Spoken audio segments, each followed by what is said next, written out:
Oui, merci, Monsieur le Président.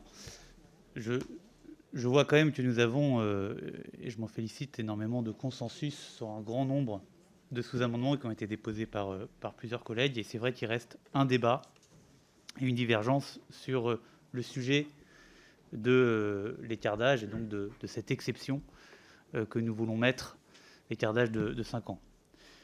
Nous allons qualifier de viol, avec cette rédaction, toute relation entre un majeur et un mineur de moins de 15 ans, sans interroger le consentement du mineur.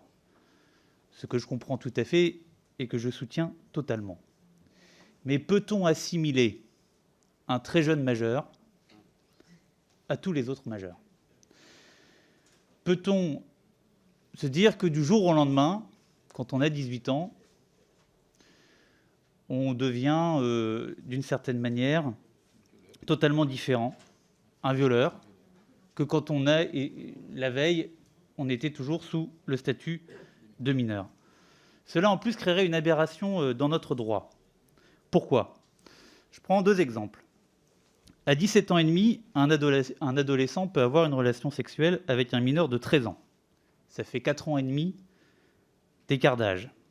Mais celui de 18 ans deviendrait, sans l'écart d'âge, un grave criminel parce qu'il aurait une relation sexuelle avec un mineur de 14 ans et demi, soit un écart d'âge de 3 ans et demi, donc un écart d'âge moindre que l'exemple précédent. Et c'est pour ça qu'il y a cette logique d'écart d'âge de 5 ans. Et c'est pour ça que je pense qu'il faut le préserver.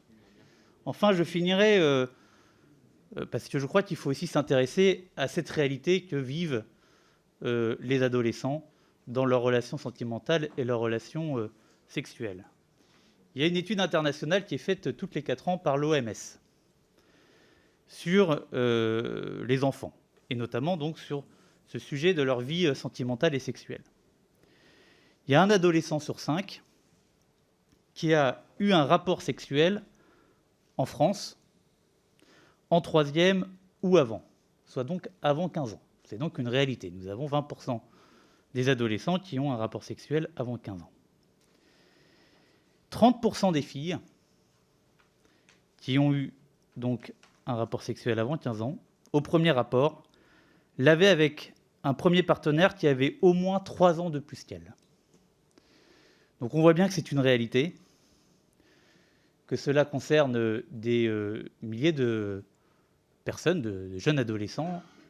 Encore une fois, la question de ce seuil de 18 ans, nous devons absolument l'appréhender. Et c'est pour ça que je crois que nous devons absolument voter cet écart d'âge.